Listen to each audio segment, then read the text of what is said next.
તને તો ખબર જ છે કે ઓખાની અંદર સહેજ બાદશાહનો રાજ ચાલે છે તું હવેથી તારો ખીચડો ઉઠાવી લે નહીતર તું શું કરી લેશ નહીતર તને હવે તારા ખીચડાને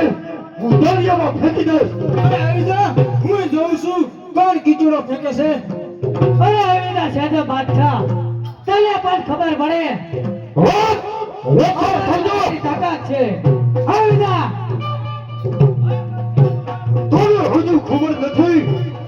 કે ઓખાની અંદર ખીચડો માંડવો છે શું થાય છે એનો હાલત